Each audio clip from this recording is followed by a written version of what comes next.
Ghotki PP Ghotki ज़िले जे नए सदर मीर बाबर अली खान लुंड जो घोटकी पहुचण ते शानदार इस्तक़बाल गुलनि जी वर्खा पार्टीअ जेका ज़िम्मेवारी ॾिनी आहे उनखे निभाईंदुसि। घोटकी ज़िले में पीपी जे कारकुननि ऐं उहिदेदारनि में के बि इख़्तिलाफ़ न आहिनि। बाबर अली खान लुंड पीपी पार्टीअ घोटकी ज़िले जे नए मुक़ररु थियल सदर मीर बाबर अली खान लुंड पार्टीअ पारां ज़िम्मेवारी मिलण बैदि पहिरियों भेरो कराची खां पंहिंजे ॻोठ घोटकी ज़िले पहुतो, जिते हज़ारे पीपी कारकुननि ऐं उहिदेदारनि संदसि बिरादरी जे माण्हुनि मैसरो स्टाफ वटि सवें गाॾीअ जी रैलीअ सूरत में शानदार इस्तक़बाल कयो।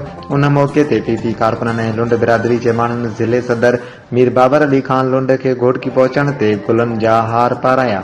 जॾहिं त उन मौक़े ते ज़िले सदर बाबर अली खान लुंड घोटकी कारकुननि ऐं अवामी मेड़ाके खे ख़िताब कंदे मीडिया सां ॻाल्हाईंदे बाबर अली खान लुंड चयो त पीपी घोटकी ज़िले जो क़िलो आहे। ईंदड़ मकानी चूंडनि में पीपी क्लीन स्वीप कंदी।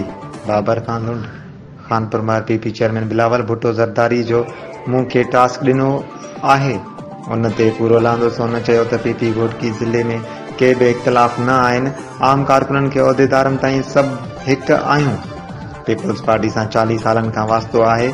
नाराज़गियूं थींदियूं रहंदियूं आहिनि। पार्टी सां असांजो ख़ानदानी तालुक़ु रहियो आहे। हाणे पार्टी वधीक मज़बूत थींदी। उन मौक़े ते पीपी ज़िले जे जनरल सेक्रेटरी सिकंदर लाखो, अब्दुल रशीद मलहण मियां अब्दुल रशीद, कामरेड कपूराम, एडवोकेट मुश्ताक अहमद लुंड, अहमद अली मलिक, खादिम हुसैन लुंड, मुर्सा लुंड, हसन कलादी ऐं सरदार मीर फयाज़ खान लुंड पिणु मौजूद हुआ। लाइक कयो असांजे वीडियो खे। वधीक मालूमात जे लाइ सब्सक्राइब कयो असांजे चैनल खे। बेल आइकन ते क्लिक कयो त जीअं ईंदड़ वीडियोज़ अव्हां ताईं वक़्त सर पहुची सघनि।